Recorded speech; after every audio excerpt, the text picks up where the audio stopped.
amigos y amigas? ¿Qué tal? Feliz tarde para todos ustedes. Una vez más, sean bienvenidos a Salud para Todo, el espacio de Teleamiga Internacional, en donde planteamos diferentes temas, en donde llevamos a todos ustedes diferentes profesionales con información precisa y detallada que tiene que ver con tantas enfermedades que se presentan en nuestro organismo, que se presentan tanto en chicos como jóvenes y adultos y que al mismo tiempo pues debemos conocer, debemos identificar, debemos analizar de una mejor forma para poder hacer prevención y no esperar a que cosas como las que en el día de hoy vamos a estar hablando y desarrollando pues nos sorprendan y nos cambien el mundo por completo.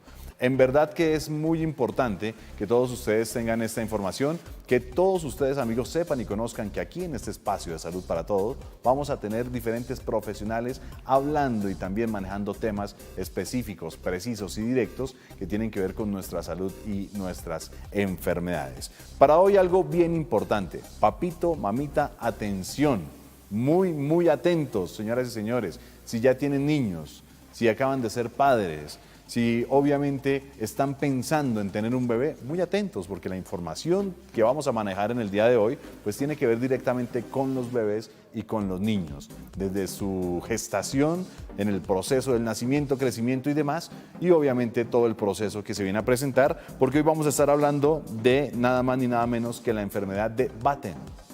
Sí, yo también quedé sorprendido cuando me dijeron la enfermedad de Batten, pero qué bueno es poder tener ese espacio y qué bueno poder transmitir directamente con profesionales una muy buena asesoría, una buena explicación y también de pronto una muestra de cómo poder conocer los síntomas, de cómo poder analizar lo que puede pasar en un bebé, lo que puede pasar en nuestra familia y en especial lo que puede pasar con alguno de nuestros hijos. Ojalá Dios no quiera se presente este caso, pero tenemos que ser realistas, es algo muy extraño que se presenta, no es tan común, pero se presenta. Para ello hemos invitado al doctor Oscar Espitia, quien es especialista en neuropediatría de la OMI, la Fundación Infantil, que en verdad es una maravilla allí, la Misericordia, y que por supuesto todos ustedes conocen, identifican y que al igual que yo sé, amamos con todo el corazón porque trabaja siempre por nuestros niños, por nuestros infantes y al mismo tiempo es una verdadera ayuda para todos nosotros. Doctor Oscar, bienvenido, ¿cómo está?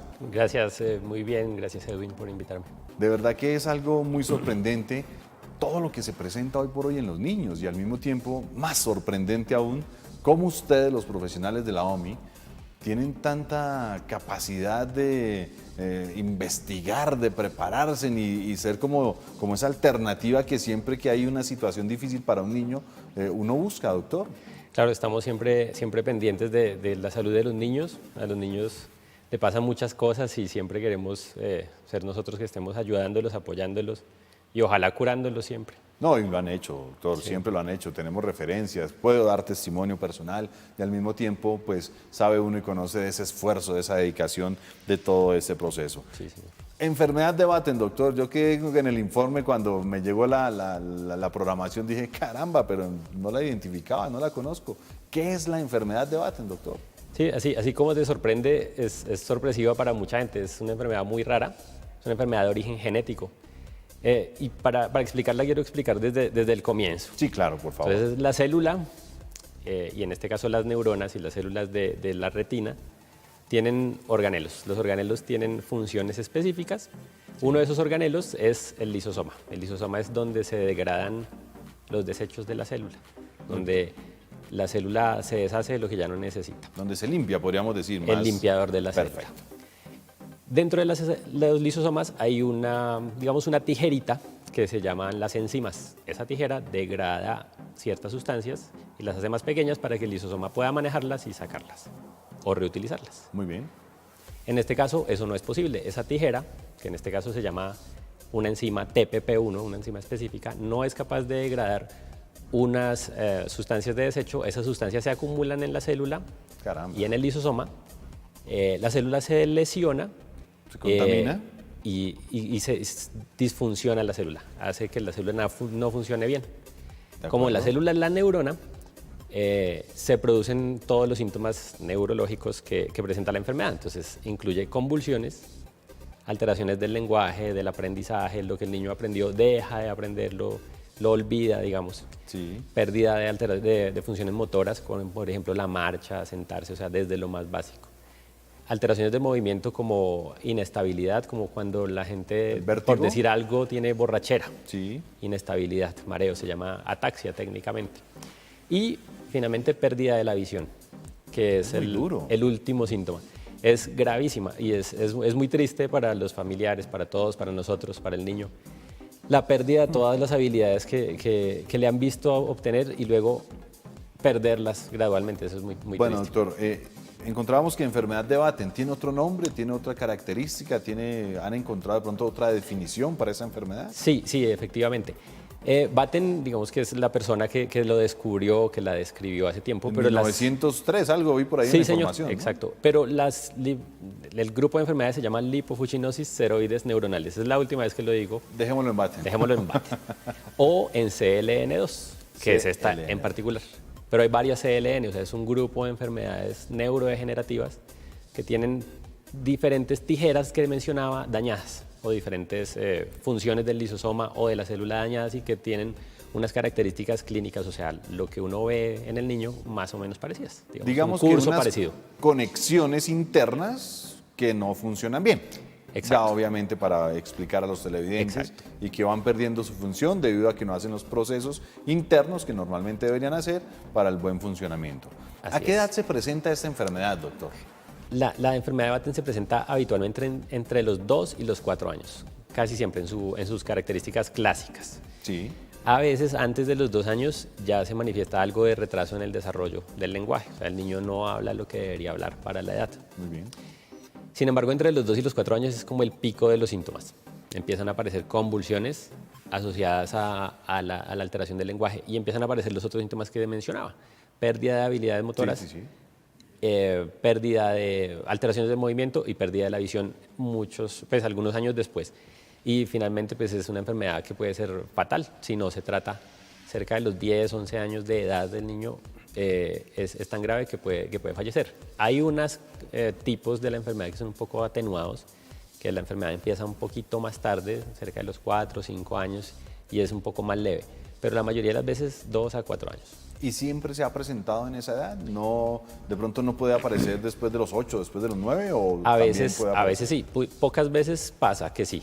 Pocas veces pasa que sí, que de hecho hemos visto que en Latinoamérica esos niños que son los poco frecuentes son los que pueden verse aquí en Latinoamérica, no tanto en Europa, que es donde se estudió la enfermedad, Claro. sino aquí en Latinoamérica fenotipos, o sea, características atenuadas en los cuales se nota el diagnóstico, se notan los síntomas un poco más tarde, 8 años o más tarde que el clásico.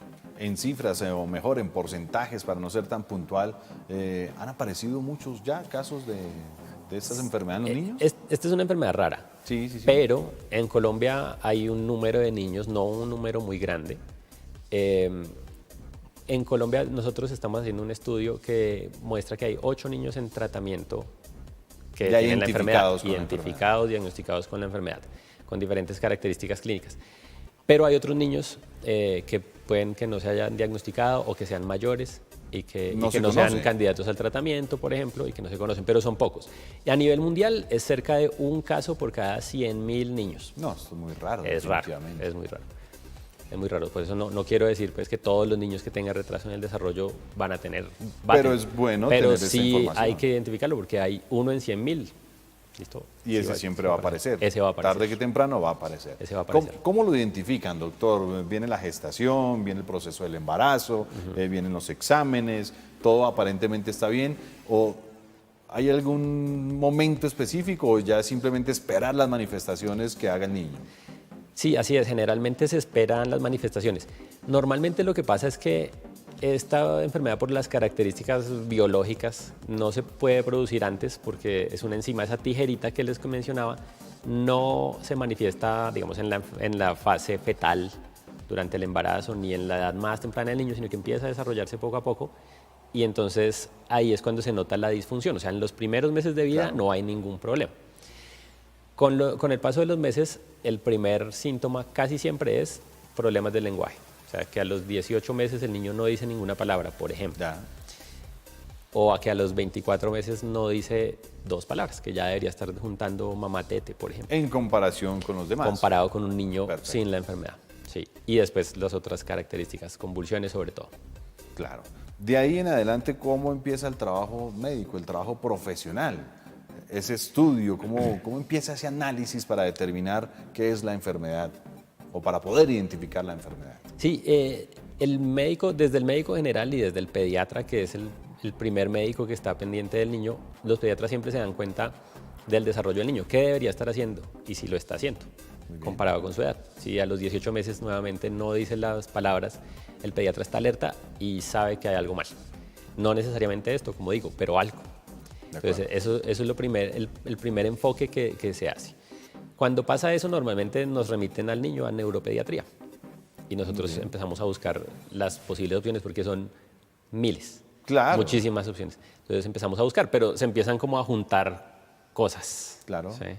Alteraciones del lenguaje más las convulsiones, que es lo más clave. Y luego si empiezan a aparecer alteraciones de movimiento como la ataxia que les mencionaba, la inestabilidad, ahí ya se empieza a determinar el diagnóstico y pues con exámenes como electroencefalograma, resonancia magnética y otros exámenes especializados ya de la enfermedad.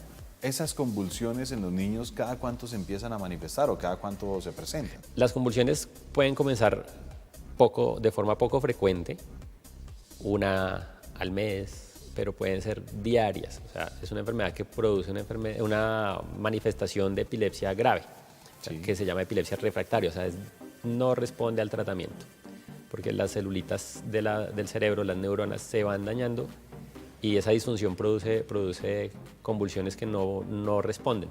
De acuerdo.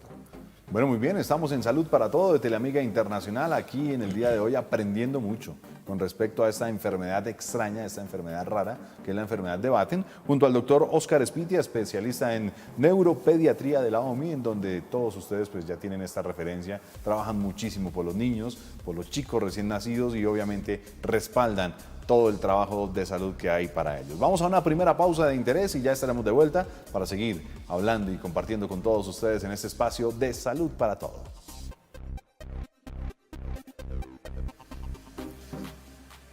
Continuamos con todos ustedes, amigos. Es Salud para Todo de Teleamiga Internacional, siempre compartiendo a esta hora del día este programa con profesionales de la salud y muchos temas, muchas enfermedades, muchos síntomas, muchas cosas que se presentan en nuestro organismo y que debemos identificar, debemos conocer, debemos por lo menos escuchar que en determinado momento se habló o se manifestó algo con relación a este tema. Por ejemplo, hoy la enfermedad de Batten, que es algo que se presenta en los niños, ya nos está explicando el doctor, niños que después de los 2 años tienen una sintomatología específica y empiezan a manifestar cosas muy diferentes a un niño normal, y es en donde ellos empiezan a estudiar, a analizar y a conocer un tema como este, la enfermedad de Batten. Gracias por seguir nuestras redes sociales, gracias por seguir compartiendo y gracias por seguir también todos estos espacios, todos estos programas en nuestro canal de YouTube. Retomamos, doctor Óscar, retomamos este tema importantísimo y también haciendo referencia a esos niños que de pronto están bien y de un momento a otro cambian, porque bueno, están los pequeñines que después de los 2 años pues no han desarrollado ya su cuerpo, no han desarrollado sus características de vida, pero ya cuando están un poco más grandecitos empiezan también a manifestar síntomas. Tienen que ver con los cambios repentinos en sus actividades y tienen que ver también con esos procesos de epilepsia o de pronto también de todo lo que van manifestando en su cuerpo. Sí, la familia y el mismo niño se empieza a dar cuenta que no puede hacer las cosas que hacía antes. Como tiene pérdidas de habilidades que ya había ganado, Sí. podía caminar y ahora tiene dificultades para caminar, por ejemplo. Entonces, el choque para ellos es dramático. Digamos. Total. Es muy fuerte. Y para la familia, ¿qué le pasa al niño? ¿Por Entonces, qué esos dejó de signos hacer de eso? alarma. Y es algo que quiero resaltar, digamos, para la audiencia. Siempre que un niño hace algo y deja de hacerlo, es un signo de alarma, hay que consultar. En cualquier aspecto. En lo que sea. Normalmente los niños siguen su vida felices, tranquilos, pero si deja de mover un brazo, si deja de caminar, es un signo de alarma importante y muchas veces por eso, digamos que las familias creen que no, de pronto está jugando o algo está pasando que no es importante, pero por eso se demora a veces uno en el diagnóstico, porque la consulta se demora porque parece que fuera normal, Sí. pero no. Tristemente hoy por hoy dicen es ganas de molestar, hoy no quiso. Sí, o a veces es tan sutil que ni se dan cuenta y de pronto Claro. poco a poco cuando ya el niño no camina, es que consulta. Así más grandecitos, ¿qué otros síntomas pueden presentar, doctor? Más grandes. Aparte de las convulsiones, aparte de Sí. las pérdidas de movimiento, de pronto tienen ya identificado si el niño perdió su habla o no sé. Exacto, hay una palabra que es muy fea, pero se llama demencia. Demencia. La demencia uno la asocia con los adultos mayores. Claro, la pérdida Uno de dice que el memoria. Alzheimer. Exacto. La demencia técnicamente es pérdida justamente de memoria, pérdida de las habilidades. Entonces, la CLN es la primera causa de demencia en niños. No estoy diciendo que sea frecuente, pero estoy diciendo que es muy infrecuente que un niño tenga demencia, justamente. Y si un niño tiene demencia, eso es una de las causas que puede ser La alerta máxima. una gran alerta. Entonces, demencia en niños, o sea, pérdida de habilidades cognitivas en niños, es una alerta muy importante. Pero aparte de lo triste y sorprendente, es muy preocupante que un niño a sus 6 u 8 años esté ya con una demencia o esté presentando todo eso. Exacto, eso es lo alarmante y lo No, triste, no. lo preocupante de todo. Claro. Eso no es que no quiero asustarlos tampomo, no significa No, que pero eso tenemos vaya a que ser pasar a todo el realistas, mundo. doctor. Pero sí es un signo que tenemos que estar muy pendientes. Del diagnóstico temprano es el tratamiento y el pronóstico también. O sea, Claro. cuanto antes lo detectemos y nos demos cuenta de las cosas, mejor será el pronóstico. Adicional a todo este proceso degenerativo, porque es degenerativo, es. es hacia atrás todo el tema, todo va a cambiar en el niño, su comportamiento, cambia su alimentación en determinado momento. A veces pueden tener problemas incluso para poder alimentarse, o sea, el niño no puede comer por su cuenta cuando la enfermedad es muy avanzada. En general las habilidades que puede hacer, ir al colegio, ir al parque, ahora tiene que El compartir, el jugar, el saltar. Exacto, ahora tiene que estar en otras cosas, en consultas, en terapias, en el médico. ¿Hace cuánto identifican esto en el país? El primer caso que por lo menos se empezó a tratar y que se identificó con certeza fue más o menos en el 2017. 2017. Hace muy No, poco. no es que la enfermedad no existiera antes, No. pero era difícil de diagnosticar porque las pruebas no estaban tan fácilmente disponibles. Digamos que se quedaban en sospechas. En sospechas. ¿Y de ahí qué hacían entonces? Hay como en muchas cosas que no tienen tratamiento, hay que soportarlos, apoyar a la familia, hacer la terapia, hacer el manejo de soporte del niño para que el niño no se deteriore dentro de lo posible. Pero teníamos pues realmente las manos atadas en ese momento, no había mucho más que hacer. Muy triste eso, muy triste en verdad tener un bebé, tener un niño y que en determinado momento por una situación u otra cambie su manera de ser, cambie su manera de sentir, de expresarse y manifestarse. Bueno, causas como tal determinadas, ya lo explicó el doctor, el mal funcionamiento de la célula, el no poder hacer o mantener su función interna y el no tener esas definitivas conexiones. Las enzimas. Entonces, con respecto a eso sí quiero aclarar que como es una enfermedad genética, Sí.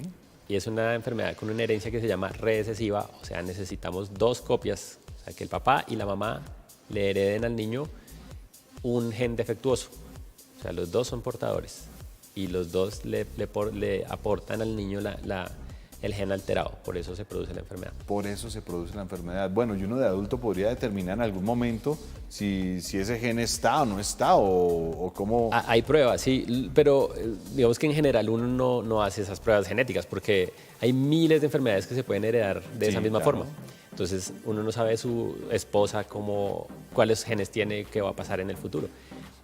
A menos que haya una historia familiar, pues uno sí se hace los estudios específicos, pero si no, no. ¿Cuál ha sido la evolución de la enfermedad desde 2017? Más o menos fue que medio que apareció aquí en Colombia hasta este momento, en donde, pues no sé, me dice que ya hay 8 casos determinados.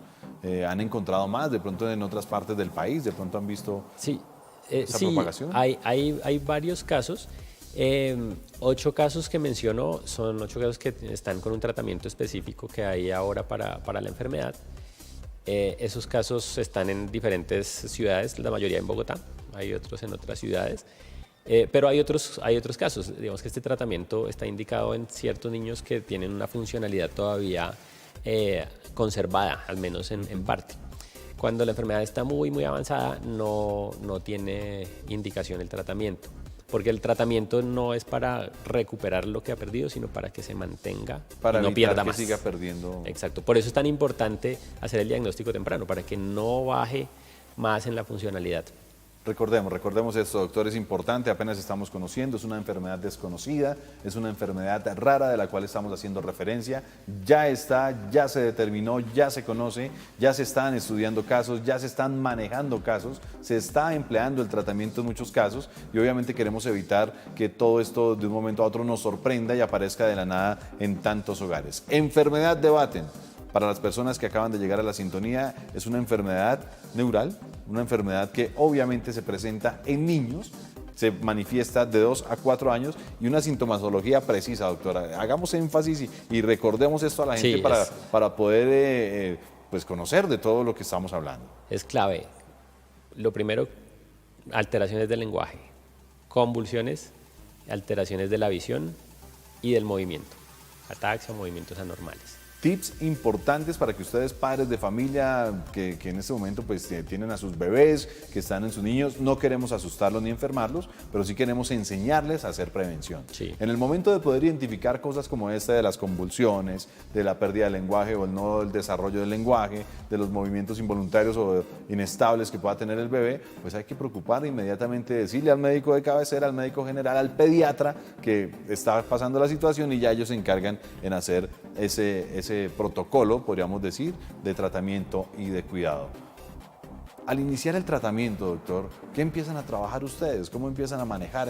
Obviamente después del análisis, del estudio, los exámenes, ¿qué empiezan a trabajar en estos niños? Lo que tratamos es que se mantengan las funciones motoras y de lenguaje y cognitivas y que no tenga convulsiones. Hay tratamientos para la epilepsia convencionales que se usan en las convulsiones en todos los casos. Hay tratamientos como las terapias, la terapia física, la terapia ocupacional, la terapia de lenguaje, para que el niño recupere lo que más pueda y mantenga su funcionalidad. Y hay unos tratamientos específicos que en neurología se hacen para un medicamento, digamos, para poner la enzima, la tijera que yo les decía, para que el lisosoma logre degradar esa enzima, para que le ayude a la neurona y al lisosoma a degradar esas sustancias de desecho. De acuerdo. Ese tratamiento es específico, pero necesita un montón de cosas, necesita ayuda del pediatra, ayuda del gastroenterólogo, ayuda de muchas especialidades porque hay alteraciones en todo, en el sueño, en la vida diaria. Quería preguntar al respecto, doctor, ¿esto puede repercutir en otros sistemas, en otros órganos, puede repercutir en otras partes del cuerpo? Sí, el sueño, por ejemplo, se puede alterar.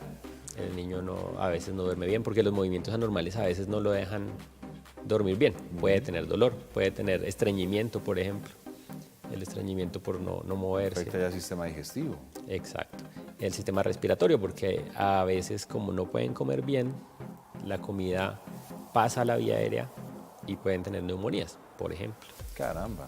Entonces pasan muchas cosas, se pueden afectar realmente todo el sistema, las articulaciones por estar quietos, todo.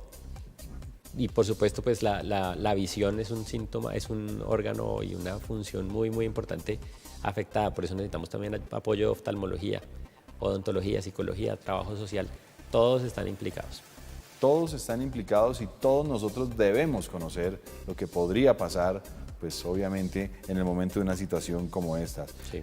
¿Qué tan funcional es el tratamiento, doctor? O sea, ¿qué han encontrado ustedes en el momento no solo de identificar al paciente, de conocer ya su sintomatología, de diagnosticarlo, sino de empezar a desarrollar el tratamiento con ellos? A nivel mundial se han encontrado buenos resultados. Como les decía, la funcionalidad comienza en normal, sí, en la enfermedad y va bajando en una pendiente muy rápida. Si se detiene en ese momento, se ha visto que se para la progresión de la enfermedad y queda en donde estaba, queda ahí.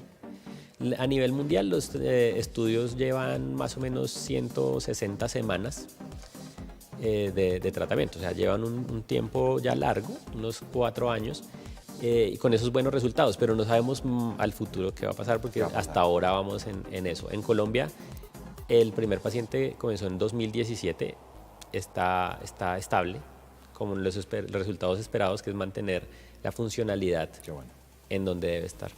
Bueno, estamos hablando con el doctor Óscar Espitia, especialista en neuropediatría de la OMI, con el cual pues estamos conociendo esta enfermedad de Batten y también le estamos dando a todos ustedes, amigos, información precisa y detallada para que identifiquen, pues quiera Dios nunca aparezcan más casos acá en nuestro país, que obviamente los niños no se vayan a ver envueltos en esta situación tan triste, tan difícil, tan complicada, no solo por todo lo que presentan, sino por ese proceso degenerativo que se puede presentar en sus sistemas, en su cuerpo, en obviamente todo su ser. Vamos a ir a una nueva pausa y ya estaremos regresando con todos ustedes aquí en Salud para Todo de Teleamiga Internacional. Seguimos, Salud para Todo, Teleamiga Internacional, siempre a esa hora del día para todos ustedes, lunes a viernes compartiendo con profesionales de la salud temas importantes de interés, hablando de enfermedades, hablando de síntomas, hablando de cómo contrarrestarlos, de cómo manejarlos y al mismo tiempo de cómo conocerlos, identificarlos, que es tan importante para lograr una buena prevención y para evitar tantos casos tristes, infortunados, que al mismo tiempo pues lamenta no solo el profesional de la salud, sino que también ponen en muy mala condición al paciente y también a sus familias. Hoy hablando de la enfermedad de Batten, veo por acá CLN2, otro nombre, otra abreviatura. ¿Por qué esa abreviatura, doctor? ¿De dónde viene? Porque es lipofuscinosis ceroide neuronal. Muy bien. Trastorno cerebral pediátrico de rápido progreso y una de las enfermedades pues, que obviamente está sorprendiendo hoy al mundo entero. Bueno, doctor, en esas manifestaciones ya hablamos de los movimientos involuntarios, la inestabilidad, hablamos de la mala función en sus células, en todo este proceso neural, pero hay algo que me llama la atención y sería bueno poderle contar también a la gente con relación a esos procesos epilépticos, a esos procesos de convulsión.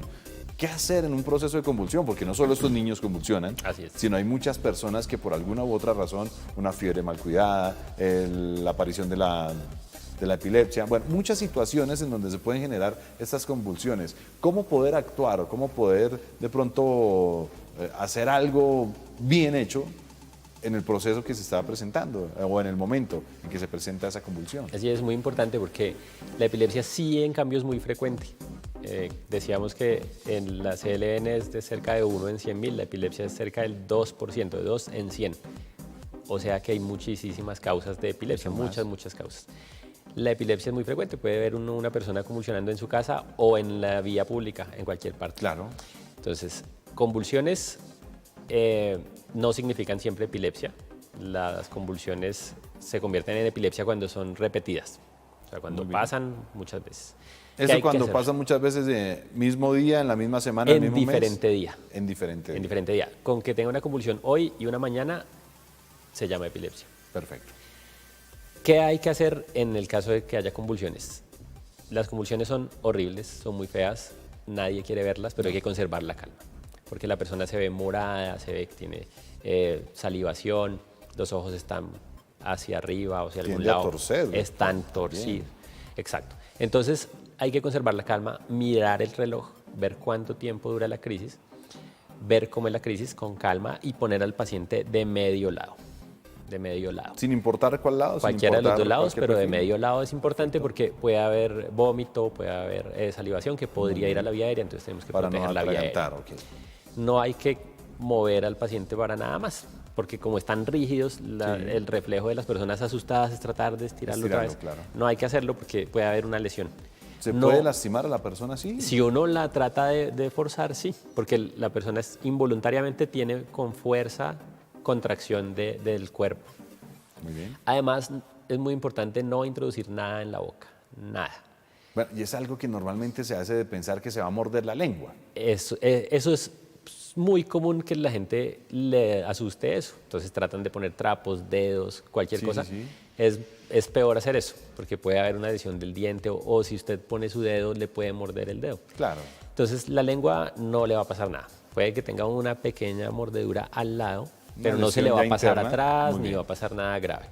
Lo mejor es dejarla quieta, no mover la lengua, no mover al paciente más que para dejarlo de medio lado, en un sitio seguro donde no se vaya a golpear, mirar el reloj. Si es una persona que ya se sabe que tiene epilepsia, que convulsiona frecuentemente, alguna vez ha convulsionado, lo importante es que miras el reloj y que no pase más de 5 minutos la crisis. ¿Cuánto Sí. puede durar esa crisis, doctor? ¿O cómo se manifiesta esa convulsión? Normalmente las convulsiones duran cerca de 1 minuto, Sí. casi siempre, 1 o 2 minutos. O sea que más de 3, 4 minutos ya es una crisis No, pero prolongada. si 1 minuto es un tiempo Es una eterno, eternidad. ¿cómo será 3 o 5? Exacto, entonces sí, por eso es importante ver el tiempo, porque cuando las personas están tan asustadas que les pregunta cuánto duró, ni idea, no Claro. saben. Entonces es importante ver el tiempo. Y si dura más de 5 minutos, como digo, cuando ya se sabe que ha convulsionado, si dura más de 5 minutos, ir a urgencias. Si es la primera vez que convulsiona, si usted no sabe si ha convulsionado antes, siempre ir a urgencias. Siempre, si Lo es la más primera importante. vez. Ajá. Mirar el reloj, cronometrar o tratar de saber por lo menos cuánto fue el tiempo de convulsión y al mismo tiempo reportarlo, e inmediatamente reportarlo en la urgencia. Exacto, y a propósito de eso, quiero aprovechar la oportunidad de esto para contar que estamos atendiendo normalmente en OMI.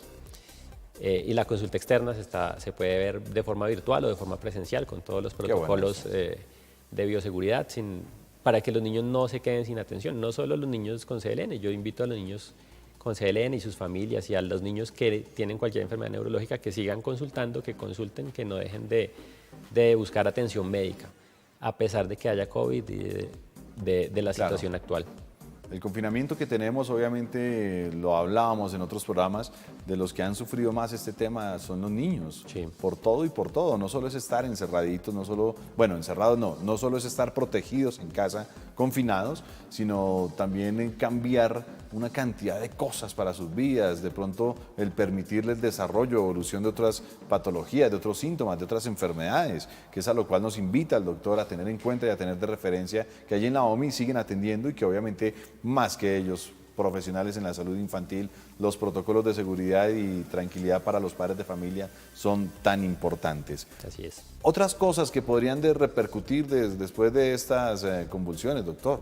No solo para el caso del Batten, sino también para poner en contexto a la gente y también evitarle un poco tanta preocupación. Sí, de hecho, mucha gente, la mayoría de la gente conoce a alguien con epilepsia. Sí. Siempre en las familias, en muchas familias hay epilepsia, entonces hay que conservar la calma, hay que seguir el tratamiento, hay que consultar, ir a consulta externa, no hay que dejar de ir a la consulta, porque si se quedan sin los medicamentos puede tener recurrencia de las convulsiones. Y en el momento de las convulsiones, después de que pasan, que ya el niño o el adulto, la persona deja de moverse, va a tener una fase que se llama posictal, o sea, después de la convulsión en la que está confuso, cansado, somnoliento. Hay que dejarlo tranquilito, que descanse, no darle de comer nada, ni darle de bebida, tomar nada. nada, porque hasta que esté bien despierto, porque podría atorarse. Cuando se haya despertado bien, puede volver a su vida normal, porque tener epilepsia no significa tener una discapacidad. Tener epilepsia, usted puede ver personas con epilepsia con perfecta funcionalidad, siendo profesionales exitosos en sus áreas, Sí. pero a veces pueden tener convulsiones. Bueno, doctor, ¿qué otro tipo de enfermedad tiene que ver o está relacionada con esa epilepsia neurológicamente hablando? Es difícil a veces saber una causa de la epilepsia. Por eso hay unas epilepsias que se llaman idiopáticas, o sea, que no tienen una causa. Muy bien. No son necesariamente heredadas, a diferencia de la CLN, por ejemplo, que uno sabe que se heredaron. En la Perfecto. epilepsia no necesariamente. Es como cuando usted dice, sacó los ojos de la abuelita, pero no los tiene ni la mamá ni el papá.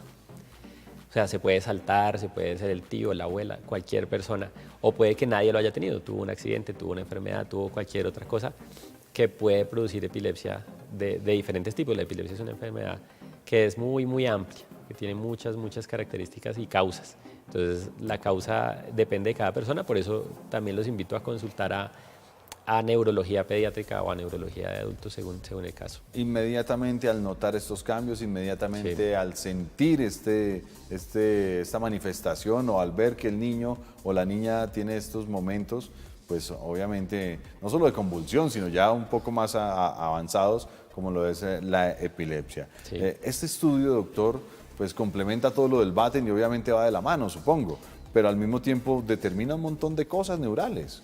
Así es, sí, la epilepsia, como es una parte central de Batten, requiere, y siempre en la epilepsia hacemos estudios con electroencefalograma o telemetría, que es un electroencefalograma prolongado con video, y con resonancia de cerebro, que son las imágenes del cerebro. O sea, vemos la electricidad y la foto, digamos, del cerebro. Eso mismo se hace en Batten, o sea, siempre se hace porque hay ciertas características clínicas y características del examen que nos permiten sospechar una u otra enfermedad o saber la causa muchas veces y saber el tratamiento que necesita. Bien. ¿En qué edades, doctor, de pronto esta epilepsia, dejando un poquito el Batten de lado Sí. y entrando un poquito en lo de la epilepsia, son más frecuentes o empiezan a manifestarse en los niños? La epilepsia es en general más frecuente en niños que en adultos. Sí. Y es en general un poco, a veces llega a ser más difícil de tratar en niños que en adultos, que el cerebro del niño está en desarrollo, está cambiando conexiones, está conectándose. Tiende a confundir un poco más. Eso, entonces pasan muchas cosas que facilitan la presencia de convulsiones, sobre todo en niños. Y hay convulsiones en neonatos, o sea, desde el día de nacimiento, al mes, a los 2 meses, a cualquier momento de la infancia. Yo he visto más frecuentemente las convulsiones en los niños, pues en los más pequeños, digamos en los preescolares, menores de 5 años.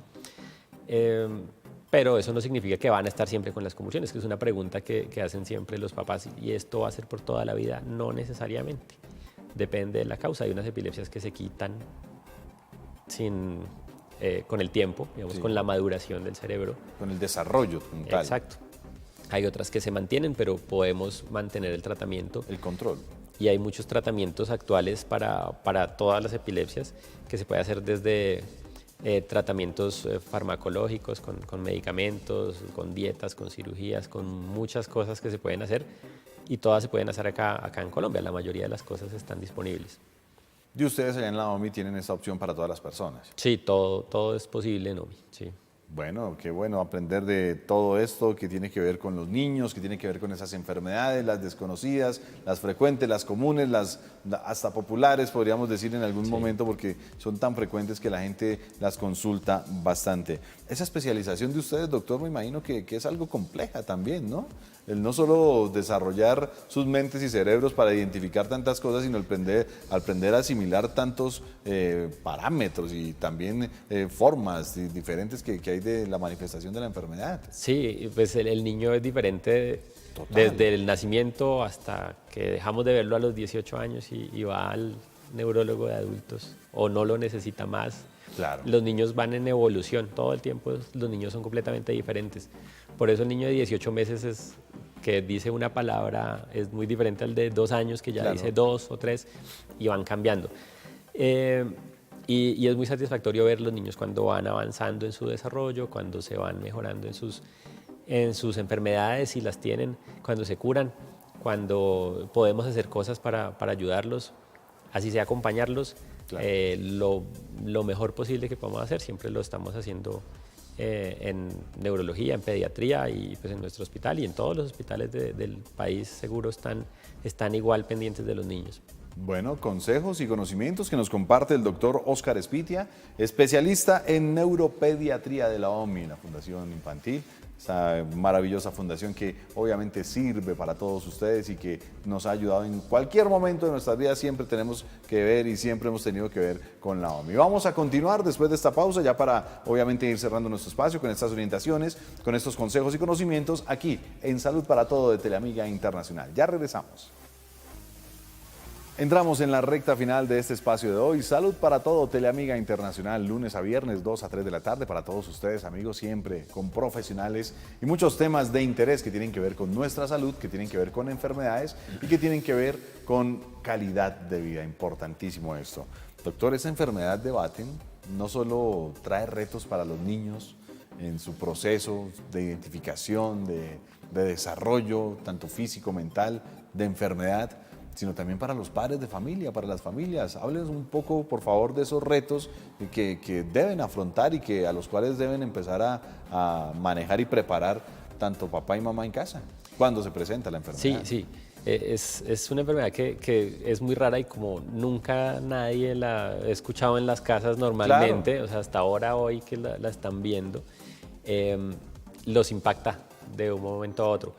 Y ellos normalmente saben que algo está pasando malo porque su niño deja de hacer las cosas que tiene que hacer, deja de hacer el niño que era y deja principalmente de hablar como hablaba antes.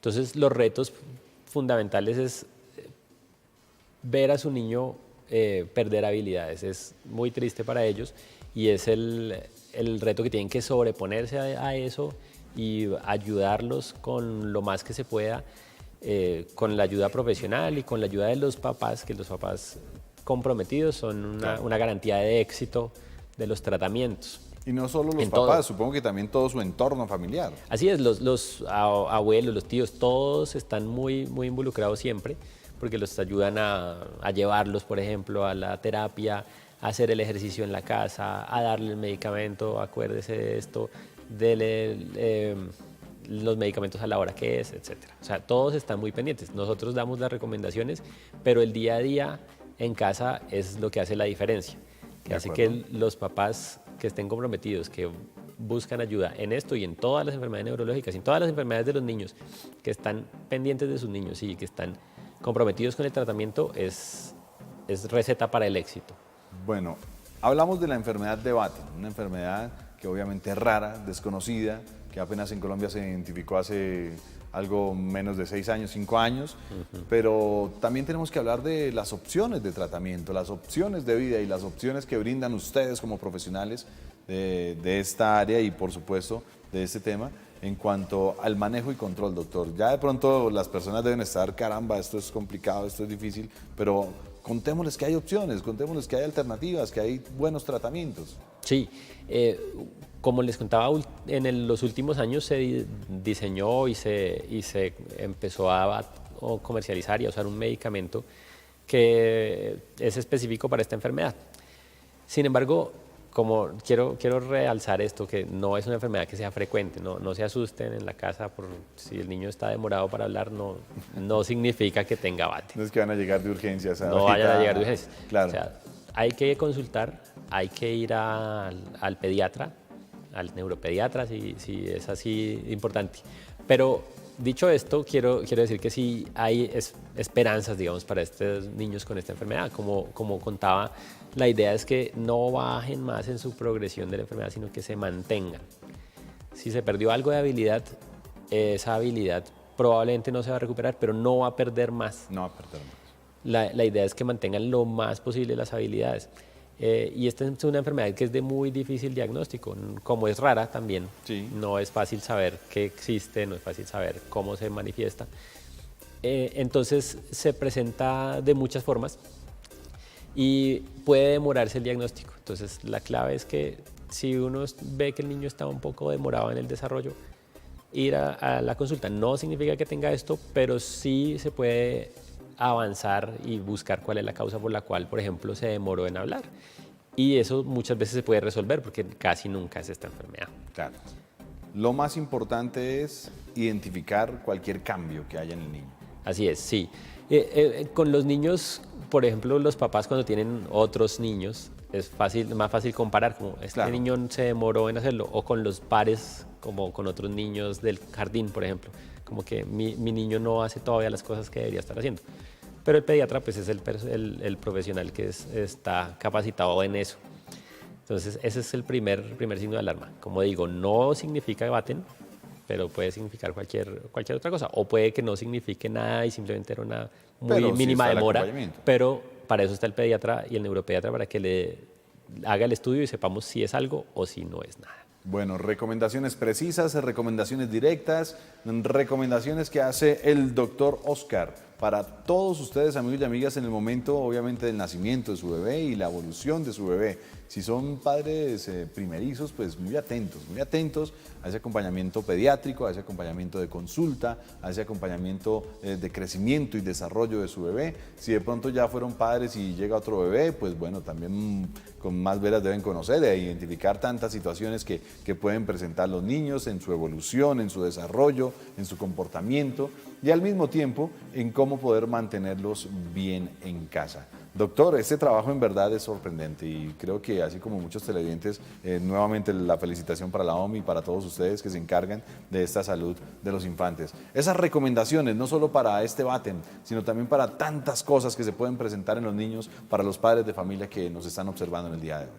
Sí, los invito nuevamente, consulten, estamos atendiendo sin restricciones, solo con todos los protocolos, con vía virtual también. Consulten si ven signos de alarma, sobre todo convulsiones, alteraciones del desarrollo del lenguaje y cosas que su niño hacía y dejó de hacer. Es clave que si eso pasa, consulte. Puede ser por muchas razones, vamos a averiguarlo en la consulta con el profesional especializado. Después de los 18 meses, en un periodo más o menos de los 2 años a los 4 o 6 años, es cuando posiblemente puede presentar esa enfermedad. Así es. Recordemos, si después de los 18 meses no dice la primera palabra, o si después de los 24 meses no dice 2 palabritas, mamá, tete, mamá, bebé, o si después de los 3 años no dice frases ya completas, es un signo de alarma importante. Un signo de alarma en el momento de la evolución, crecimiento, desarrollo del niño. Así es. Signos de alarma cuando ya el niño está grandecito, 4 o 6 años. Dejar de hacer lo que hacía. Muy bien. Tener alteraciones del movimiento, no poder mover como estaba moviéndose antes, movimientos anormales y que se pongan rígidos involuntariamente. La demencia, nos había hablado algo también, ¿no? Y la demencia, que es pérdida de las habilidades cognitivas. Su niño está empezando a tener dificultades para hablar, para el aprendizaje, es un signo de alarma muy, muy importante. ¿Qué hay que tener en cuenta? ¿Qué hay que consultar? ¿Qué hay que determinar del por qué se está presentando las convulsiones? Ojo, no solo de fiebre se puede convulsionar. El doctor nos dice que puede aparecer en cualquier momento la convulsión, también como signo de alarma, ¿no, doctor? Sí, así es. Las convulsiones con fiebre son algo que pasa frecuentemente en niños pequeños, menores de 5 años, que no significa epilepsia, es algo más benigno, digamos. Pero ya cuando son sin fiebre o son repetitivas, es un signo de alarma de muchas posibles enfermedades. Y obviamente pues el acompañamiento que deben tener los infantes, que deben tener los niños en cualquier proceso, en cualquier periodo de su vida y al mismo tiempo en ese crecimiento y desarrollo. Doctor, muchas gracias. Doctor Óscar Espitia, especialista en neuropediatría de la Fundación La Misericordia, la OMI, que siempre está para atendernos. Todo el tiempo atendiendo allí en la Siempre, fundación. todos estamos atendiendo. ¿Contacto directo con usted, doctor, de pronto o directamente allá en OMI nos encuentran a todos los neuropediatras dispuestos allá a atenderlos. ¿Alguna recomendación directamente de la clínica para los televidentes hoy? Sí, pueden llamar al call center de OMI. Hay citas virtuales, citas presenciales, con todos los protocolos necesarios. En cualquier momento pueden acudir. ¿Todas las áreas de la salud ya están allí? Sí, tenemos la mayoría de especialidades de pediatría están en OMI. De hecho, ahora hay cirugía cardiovascular recientemente. Qué bueno. Hay de todo. Qué bueno, qué bueno. ¿La página la tenemos? Sí, fundacionomi.org.co. fundacionomi.org.com. Ahí van a encontrar toda la información. .org.co. Repítela, doctor. No lo fundacionomi.org.co. Ok, perfecto. Ahí está la página directamente de nuestro profesional invitado en el día de hoy, doctor Óscar Espitia. Muchas gracias por acompañarnos. A ustedes por invitarme. Y saludos a todo su equipo de profesionales, allí a todos los equipos de servicio y también de especialistas de la OMI, la fundación que trabaja por los infantes, trabaja por los niños y que tiene una cantidad de alternativas para el cuidado de todos ellos. Nuevamente, gracias, doctor. Gracias a ustedes, amigos, les invito a que sigan en la programación de Teleamiga Internacional. Todos los días, ya saben, tenemos esta cita en Salud para Todo para conocer más de las enfermedades, para conocer más de salud y al mismo tiempo poder tener un poco más de prevención para con todos estos síntomas. Soy Edwin Ayala Ríos, como siempre, a todos gracias y mil bendiciones.